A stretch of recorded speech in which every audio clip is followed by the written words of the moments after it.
is Professor Nathan Katz. He is a distinguished Professor Emeritus from the Florida International University. Thank you, Professor, for joining us on the telecast. And my first response that I seek from you is your view of the Ram Temple inauguration that is taking place in the next 2 days' time. I am so excited about it. I can't tell you how much I would love to be there.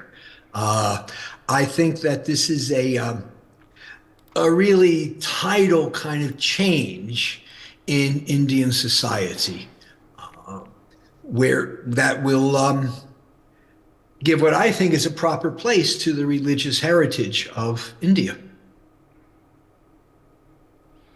Do you feel there can now be a concerted effort made to send global religious delegations visiting Ayodhya and promoting interfaith dialogue in the future? I accept any invitation that I'm offered. Yeah, I think that would be wonderful. I think taking an interfaith group to Ayodhya and learning about Ram and the temple and the story would be very enlightening for everyone. It just so happens I happened to be in India at the time that the Babri Masjid was dismantled, let us say. So I'm quite intimately connected to what is going on in Ayodhya, just because I've been following the history very closely. Let me, if I may, just go on a tangent. You know, my people have a temple in Jerusalem that is been taken over, first by a church and then by a masjid. And I have passionate feelings. I would like to see our temple rebuilt someday. So I understand your feelings about Ayodhya. You see, most people make a mistake when they talk about religions. They say there's Western and Eastern, or Lord help us, Abrahamic and Dharmic, however we divide it up. And I don't think that's the best way to divide them up. Certainly the three Western religions, Judaism, Christianity, Islam, share things in common. And that's correct. However, there's another way, and I always told my students this, to understand how different types of religion, and this is old and new. Old religions, such as Hinduism, such as Judaism, and a few others, have a whole different mental framework than the newer religions. Newer religions tend to be missionizing and, to use their word, universalistic. That is, the claims that Christianity or Islam makes are true for all the world, for everyone, under any circumstance. In my tradition, it's not like that. Every religion has its own way. And we say the same thing you do. The way we put it, all paths lead to the same goal. The righteous of all religions get a share in the world to come, is the way we put heaven or moksha, whatever we call the goal. So in these older religions, place matters. Older religions all take place at a certain time, in a certain circumstances, certain history. Yes. And the connection also, if I could interrupt you there, and my question to you about what is your understanding of Hinduism as one of the world's most ancient religions?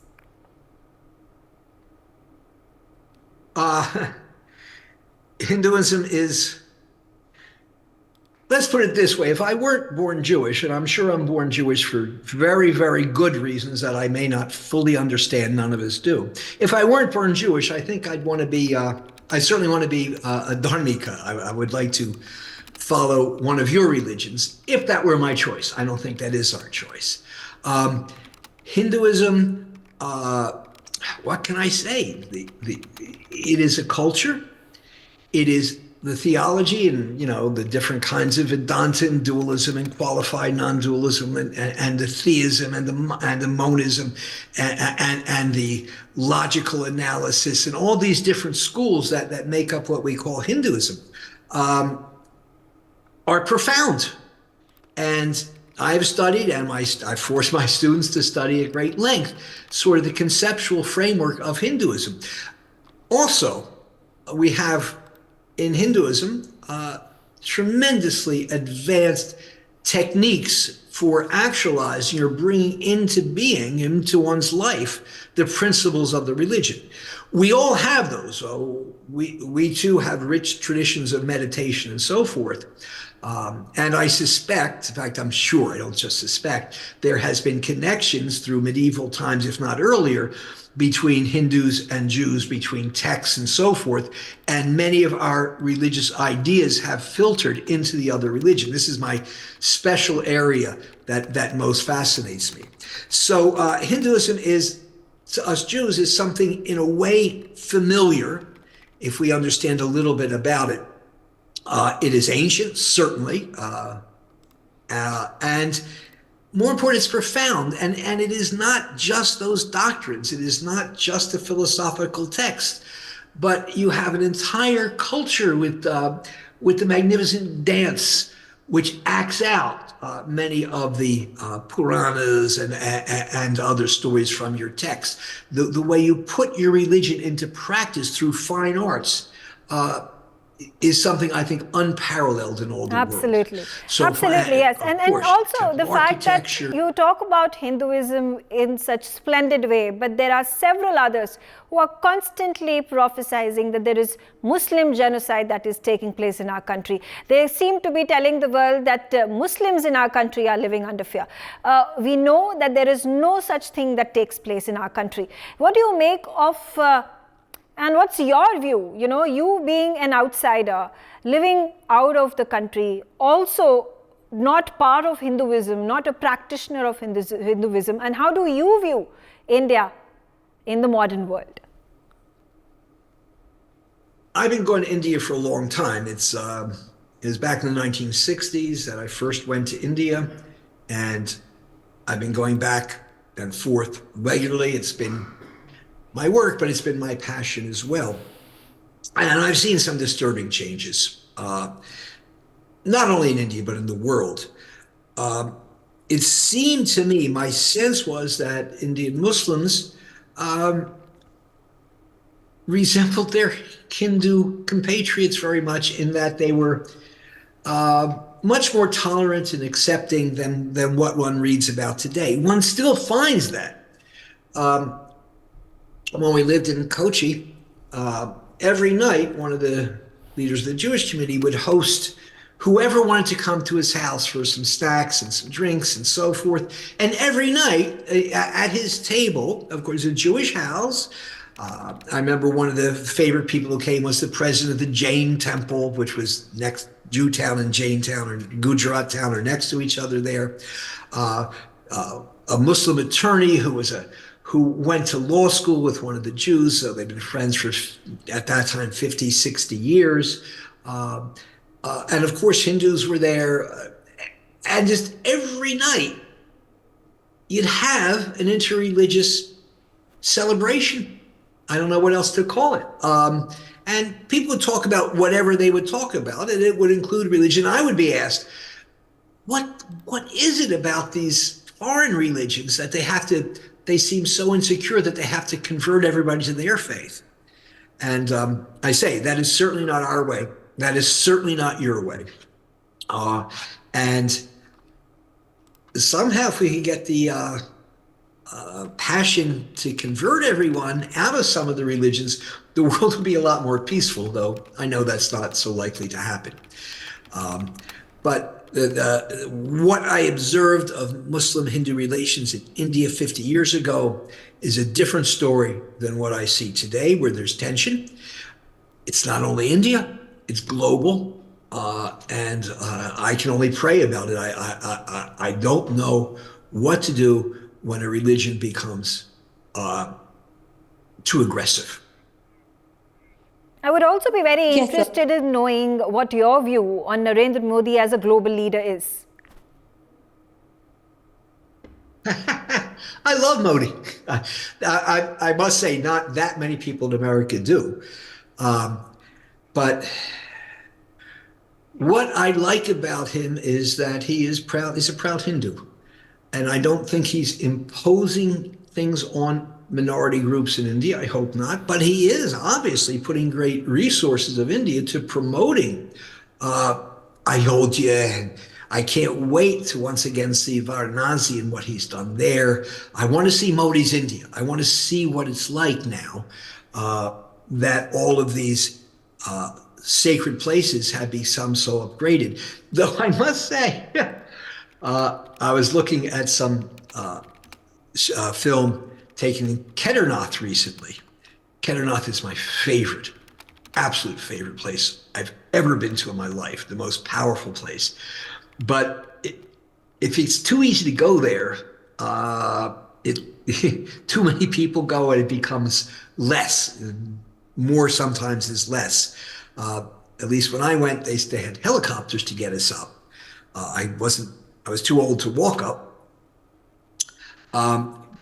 But too much tourism at holy sites, as opposed to pilgrimage to holy sites, that's different. But tourism to holy sites, too much can be problematic. And I just give Kedarnath as my example of that. I got to see, I've never been to Ayodhya in my life. I've got to see Benares. I studied at BHU. And what is it like now? I don't know. Now, there are a number of Hindu temples that have been built across the globe. There is one major Hindu temple that is soon going to be inaugurated in Abu Dhabi also. Are you hopeful of a new understanding and awareness of Hinduism that is now rising globally? I'm very amazed and very pleased to see, especially in the Gulf regions, the construction of Hindu temples. Not so much because Hindus there can go to temple, which is great, but also because that shows an openness in Muslim societies that we don't find in other Muslim societies. And that's to be profoundly encouraged. And we did this program the other day on anti-Semitism and Hindu Dvish. And what do we do about it? And it's just so important to learn about one another. I taught comparative religions, specializing in India for many years in universities, and I'd always take my students, let's go to see this temple, this gurdwara, whatever it is we're going to visit. Learning about other religions, especially from members of that religion who are presented in a pleasant and intelligent manner, does more to promote harmony than anything else we can do. So I'm very glad I was a professor of religious studies all these years. I continue just to try to make people understand one another. Do you think that Ayodhya is now going to emerge as a place for tourists from across the world to visit regardless of their faith? I'm not sure of that. I don't think very many people outside of India, and certainly in my part of the world, are aware of what Ayodhya is, what it means. So I don't know. I know there are wonderful facilities that have been developed, both the trains and the hostels and the accommodations. In time, it may become a tourist destination, but it will take a while before people outside of India come to appreciate its meaning. In Hinduism, there is a term called Ram Rajya, which has come to become seemingly controversial recently because people mistake it for Hindu imposition. Do you think that there is much to learn about Ramayana and the lessons of good governance and morals and ethics that it teaches? First of all, let me tell you, my wife and I lived in Kochi for a year. We've written books and art. We're sort of experts on the Jewish communities in India and Kochi in particular.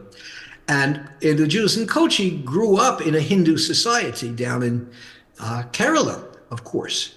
And since it was not technically part of the British, but was ruled by the local Rajas and Maharajas for right up until the 1940s, till independence, Jews in Kerala grew up in a more or less traditional Hindu context. Saying that, there is no better place for a Jew to grow up, maybe Israel, maybe in one's own, But of all of our diaspora, nowhere have we resonated so richly and really beautifully with the local environment as we have in India. So that's Hindutva. That's Indianness, is at least the Indianness that I know is one that Hinduism doesn't mean Hinduism is the best or the only religion and that other religions are to be suppressed. On the contrary, what I understand of Hindutva, the Hindu-ness, the Indianness that is sweeping India today, is one that embraces and feels itself enhanced by a multiplicity of religions and philosophy in its territory. Having others in your country makes your country fuller, richer, more bountiful. Whereas in almost every other country, you don't really want the others in there. You want to establish your religion as the standard for everyone. Hindutva, I do not think meant or has ever meant that. That's certainly, reading Savarkar and some of the founders of the Hindutva movement, what they have in mind is Hinduism, Hindutva as a culture is unique among the world's civilizations in welcoming diversity and pluralism. And I tell you, that is our lived experience in India. For more such videos, subscribe to the NewsX YouTube channel, hit the bell icon.